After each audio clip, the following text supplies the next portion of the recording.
చేతుల్లోకి తీసుకుంటే ఉపేక్షించే ప్రసక్తే లేదని ఏపీ డీజీపీ సాంబశివరావు హెచ్చరించారు. ముద్రగడ పాదయాత్రకు అనుమతి లేదంటున్న డీజీపీ అనుమతి లేని పాదయాత్రకు వెళితే చట్టపరమైన చర్యలు తీసుకుంటామని అన్నారు. ఆందోళన కార్యక్రమాలకు యువత దూరంగా ఉండాలని డీజీపీ ఆదేశించారు.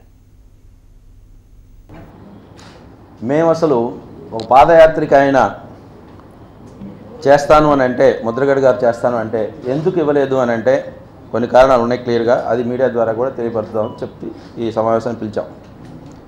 ప్రధానమైన కారణం ఏంటంటే ఆయన అసలు అప్లై చేయలే. పర్మిషన్ కావాలి అని ఆయన వారు అప్లై చేయలేదు. ముద్రగడ పద్మనాభం గారు కానీ వారి అనుచరులు కానీ ఎవరైనా ఈ పాదయాత్రకి మాకు పర్మిషన్ కావాలి అని ఎక్కడ అడగలేదు. అది ఒక జిల్లా పరిధి దాటిపోతున్నది కాబట్టి ఈస్ట్ గోదావరి జిల్లా కాదు, east Godavari, west Godavari up to Amaravati అంటున్నారు కాబట్టి పలు జిల్లాలు ఉన్నాయి కాబట్టి డీజీపీ గారికి అప్లై చేయాలి. అది కూడా అప్లై చేయలేదు. వారు పిలుపునిచ్చి పాదయాత్రకు రమ్మని ఎవరికైతే పిలిపించారో అందరూ కూడా తెలుసుకోవాల్సింది ఏంటంటే ఈ యాత్రకు పర్మిషన్ లేదు. దయచేసి మీరు ఆనరబుల్ సుప్రీంకోర్టు గైడ్లైన్స్ని కూడా ఫాలో అవ్వండి. ఎవరు ఫాలో అవ్వకపోయినా అది లాకి చట్టానికి వ్యతిరేకం అవుతుంది, which is not correct.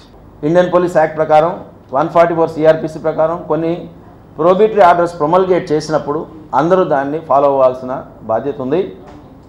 There are many court directions where law and order అనేటువంటిది డొమైన్ నాలెడ్జ్ పోలీసుకి కాబట్టి వాళ్ళు ఏం చెప్తారో చేయాలని చెప్పాను.